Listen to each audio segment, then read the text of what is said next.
I get this question all the time, and I want to kind of talk about it from a standpoint of premium or not premium that you add to a property for condition and features. Homes that are updated, consumers will come to us and say, hey, just bought this house for $300 and I put $50,000 in it, so it's worth $350 now, right?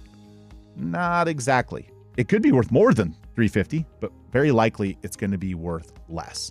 So what I want you to understand is that as an investor and as someone who buys and resells a lot of property and who flips a lot of homes that we buy directly from customers, if you have a home that needs a lot of work and you do want to just simply sell it, again, go to duncanduo.com, request a cash offer. We'll come out, we'll compete with the big boys, and we'll keep the money local, not sending it off to Wall Street, giving back to our local community, creating jobs and all those things and more. Again, duncanduo.com if you want a quick cash offer. But if you're someone struggling with improvements and understanding the value, a pool is a common one.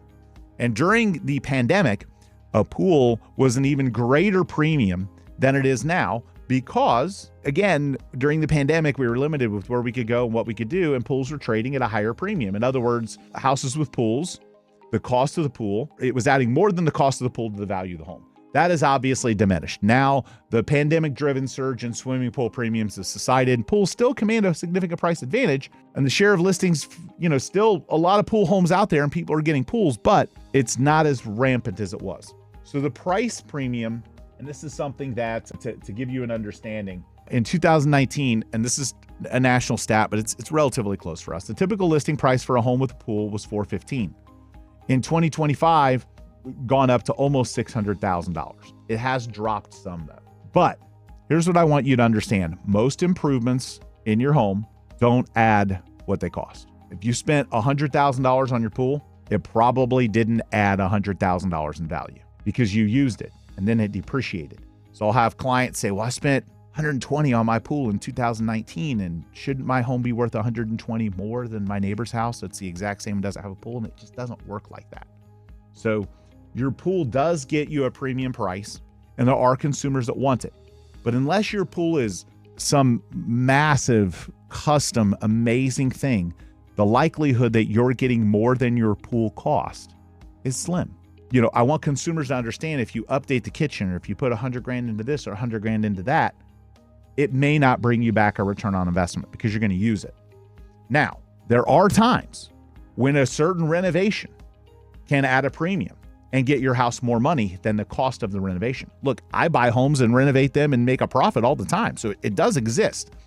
It's just not as obvious as people think. Typically, that home that we bought that we renovate had a lot of things wrong with it, and we corrected a lot of them. Just taking one thing to the side and saying, hey, I'm gonna spend $100,000 on a pool, so my house is worth $100,000 more.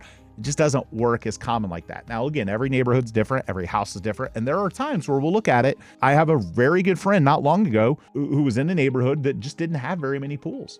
And he added a pool and he actually got more. He got a premium, even in this market. Of course, he had our marketing at his disposal.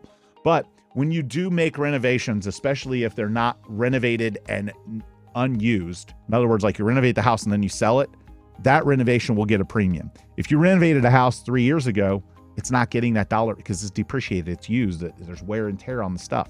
And consumers will sometimes say, well, I renovated this house in 2013. That's 12 years ago. That's no longer renovated, okay? Like if you're saying a house is renovated or updated or upgraded, that means it's relatively recent, not 13 years ago. So if you're an agent, we need to dead stop this. I see this all the time. New roof in 2009. Dude, it's 2025. That's a 16-year-old roof. That roof shot. In a lot of neighborhoods, depending on the shingles or whether it's barrel tile, what I'm basically saying is you're not likely to get back most of the things that you spend money on. The things that you can get back your money that you spend money on, if they're hyper luxury or super unique or something that's just unmatched in any of the homes, you may. The higher the price point, the more likely it is for you to do that because there's people that crowd isn't as cost conscious and they can pay the premium for it because they really want it. But typically, unless your renovation is done and then you put the house on the market, you're not getting dollar for dollar on most things. The things that you can get dollar for dollar on landscaping because the curb appeal is inexpensive and it can help pop the price. You can get dollar for dollar on staging, and you can get dollar for dollar on painting if the paint's in really bad condition. But typically, most of the things that you're going to spend money on if you're selling in a retail environment aren't going to return you dollar for dollar. And I think a lot of consumers misunderstand that. They go into the process having this expectation of, hey, I bought the house for $500 and I put $200 in it, so I need to get $700. It just doesn't work that way.